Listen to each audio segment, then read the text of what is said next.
You hear about the Los Angeles woman who ordered a Waymo and found a man in the trunk? Scary stuff. I did not. That is some scary shit, though. What an interesting crime. Doesn't Waymo have, like, surveillance on it and shit? Woman finds man. Oh, he wasn't dead. Woman finds man hiding in trunk of self-driving Waymo. I thought it was like a dead body. Apparently, it's just a guy who was hiding in the trunk. To why exactly that man was in the trunk of this Waymo when he should not have been. But a mom obviously very concerned. She ordered this Waymo for her daughter, she says, posted the whole thing on TikTok. It's starting to go viral. Take a look. Why are you in it? Huh? They just put me in here. Who put you in? The what? The people. But in the TikTok video, the clip starts with the Waymo door open and a man lying in the trunk area behind the back seat. The mom who called the ride for her daughter starts recording and questions why he's there. The video then shows LAPD officers detaining the man on the sidewalk. Waymo calls the incident unacceptable and says it's making changes to prevent anything like this from happening again. They shared this statement with us saying, quote, "We are committed to keeping our riders safe and earning the trust of the community." Doesn't really seem staged if cops were there. And we're actively implementing changes to address this. What changes would you implement to address that? Besides just like a blanket statement, hey, no hiding men in the trunk of our Waymos. I don't really know what you do to stop that if you're a Waymo, besides just say like, hey, don't do that. Speaking of Waymo, there was a giant blackout here that affected a third of the city and all Waymos were stun locked because apparently they weren't designed with blackouts in mind. Oh no. Wait, let me cook. Someone driving the car. Stupidest thing I've ever heard. Someone driving a car at Waymo? Ridiculous. That'll never work. Have you ever tried Waymo? I don't live in California. Is Waymo that big? How big is Waymo? I thought they were still very niche, but people are talking about them in chat right now like they're huge. Oh wow, I thought they were only in California. So they're in Atlanta, Phoenix, and St. Louis right now. Has anyone here used them? Are they, like, effective? Do they work well? I thought this was still, like, so new and niche. I had no clue it was this big. Huh. A lot of Waymo heads here. A lot of people saying that they're good. They literally honk at everything. It's obnoxious. Cool. I take them a lot and just signed up for their freeway testing. You fucking brave soldier. Are they gonna pay out your family millions if you die in it? Freeway testing? Good lord. Don't know if I'll ever trust self-driving cars. Yeah, I'm kind of in that boat too. The concept is a little scary to me. I'm just hoping I can get hit by one so I get a bag. A good plan, Scoots. That's cool though. If Tampa ever gets some Waymos, I might give it a whirl. Have you heard about Peta with Uma Musume? Nope. Did they have an issue with it? The horse girl racing gotcha? They posted an image of a horse girl with a broken leg which could get them sued. What? How did... Peta's so interesting to me.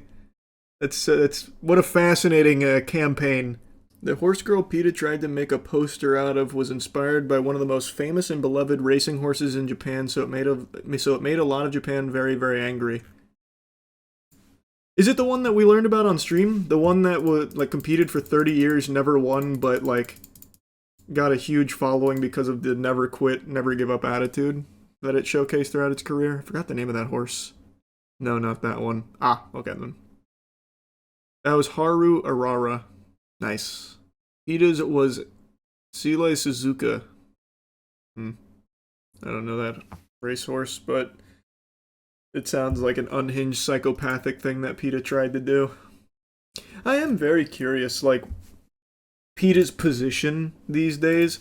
Because growing up, a lot of people didn't like Peta, but they still had, like, a strong foothold on culture. Like, they were still very popular and, like, a grand scheme of things. Nowadays, I don't know of anyone that like actually supports them or views them as anything other than a joke. Because their whole model is about just being like crazy. I think what really hurt them is the information about how many animals PETA is responsible for killing every year. And like the horror stories where PETA representatives, like that one time they kidnapped that girl's dog off her porch and euthanized it that same day. Basically told her to kick rocks. It didn't happen, the family took the blame. Are we talking about the same thing? Because I remember that distinctly. That Peta even apologized for it. The Chihuahua, right? I think it was a Chihuahua. Let me see. This was a while ago. I think it was a Chihuahua.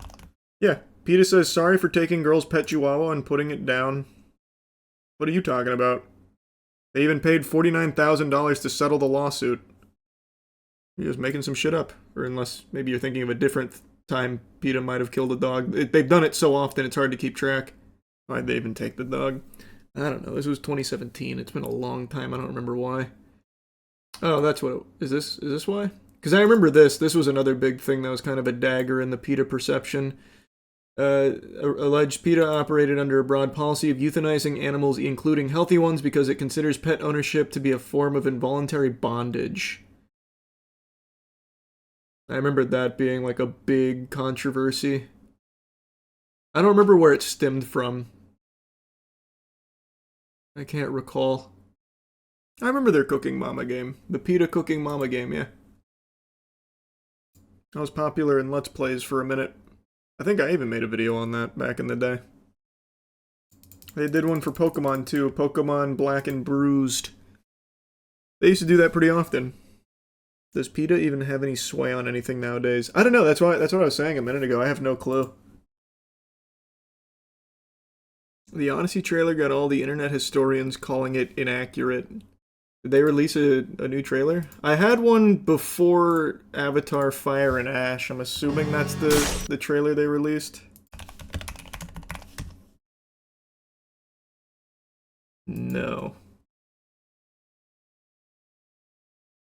This guy was in the thing I saw before Avatar. They played like an entire sequence. I recognize him. Years of war.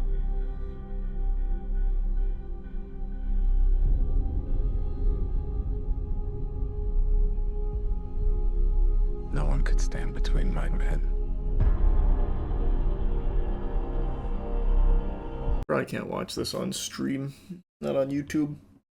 It looks like they gave a full trailer as opposed to an entire scene. I like the scene that I saw. So what are people whining about? What's wrong with it?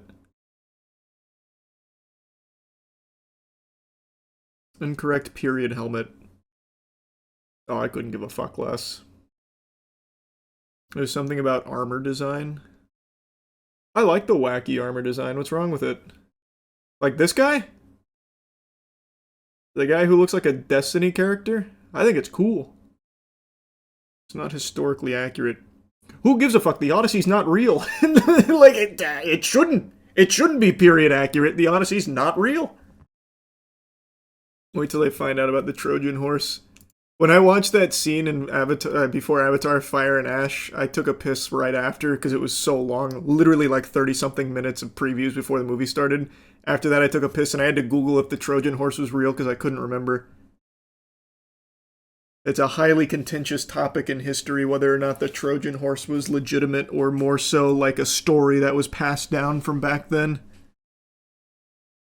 Most likely the deceit was real, horse itself was not. Yeah. It's still debated.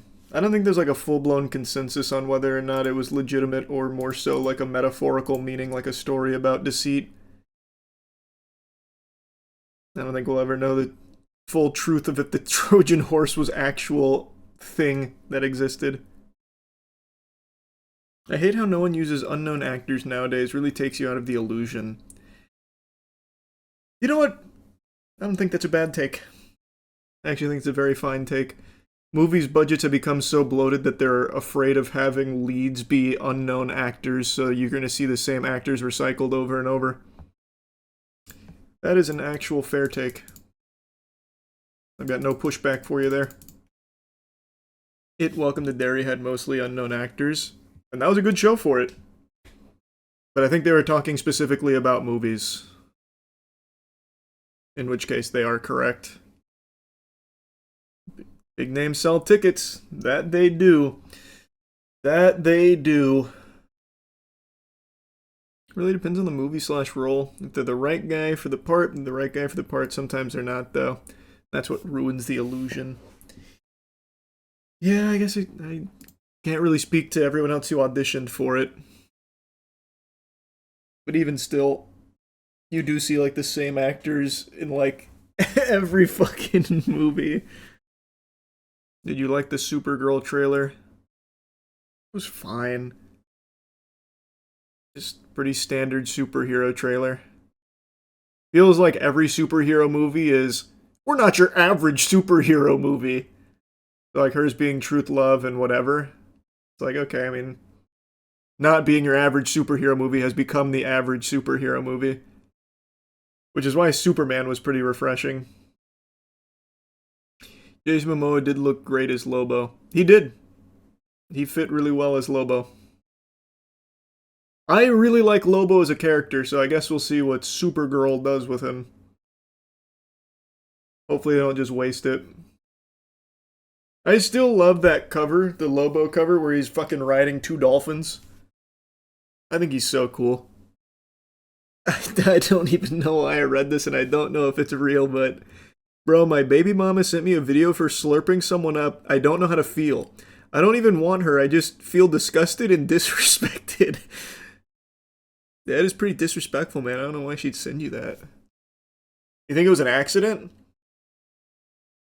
Man, that's rough. You should send her a video back of you just hanging out and say, pardon? What would you like to see from the superhero genre? I feel like it's been milked so much. I don't really know, to be honest with you. I feel like everything in the genre has been explored, and you have some that are really good that I get excited for, like Invincible.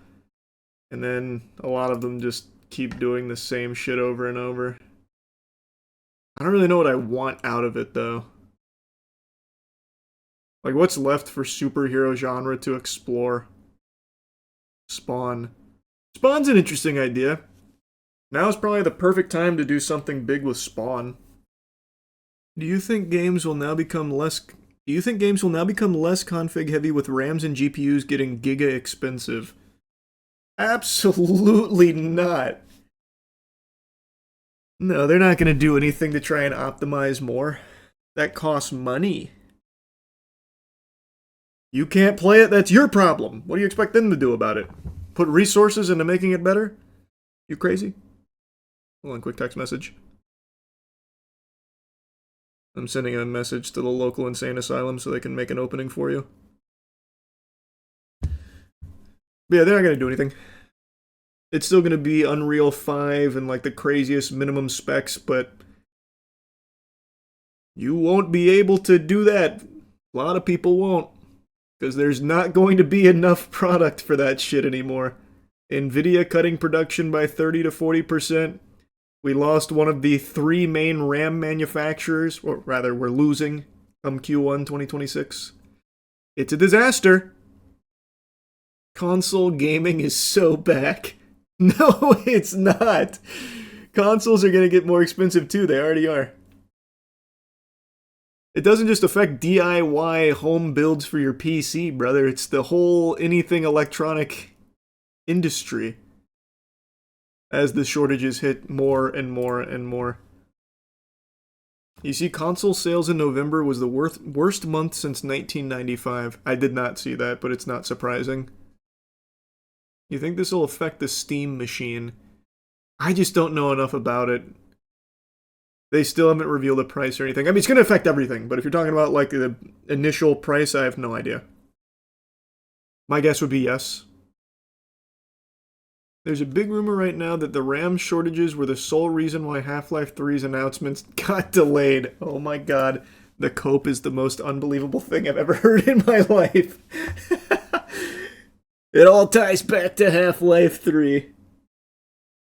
Have you seen Thor, Captain America, and Spider-Man all got their trailers leaked? I didn't see that. But I saw that the Captain America Doomsday rumors turned out to be true. They played that before the Avatar film. To me, that feels very desperate. It feels like they know Marvel's been in a bit of a spiral. They gotta do anything here to make Doomsday pop. Did anyone in your theater start clapping? The people next to me actually, one of them actually said, "Holy shit!" So, I mean, people are stoked. It's gonna work. That tactic is definitely going to work. It certainly did hit. It's clever. The theater I was in was hype. Everyone was clapping. Yeah, I mean, I don't think it'll save the MCU, but it's certainly a way of getting some asses in some seats when people have lost an incredible amount of faith in Marvel movies. What is the Doomsday plot or supposed plot? I don't know. They started filming it not too long ago, and then I remember reading that they were still working on the script, like, as they were filming it, so it seems like a fucking disaster. I have no idea. Paul Rudd even said he has no idea what the plot is and he's supposed to be in it. Well, I don't know if I'd necessarily take that at face value. That's probably just a joke. Do you still think RDJ being Doom is a good idea? I think Robert Downey Jr. can do well as that character. Do I think that's like the optimal choice? Probably not. I see why they'd make that decision because he is the face of the MCU. So having an Avengers film without him in it at all probably sets it up for people to maybe write it off. But I would have rather seen a different Doom. That feels kind of cheap to me. Unless they do the Tony Stark Doom variant storyline. I don't know that storyline, so I couldn't tell you. I got no clue.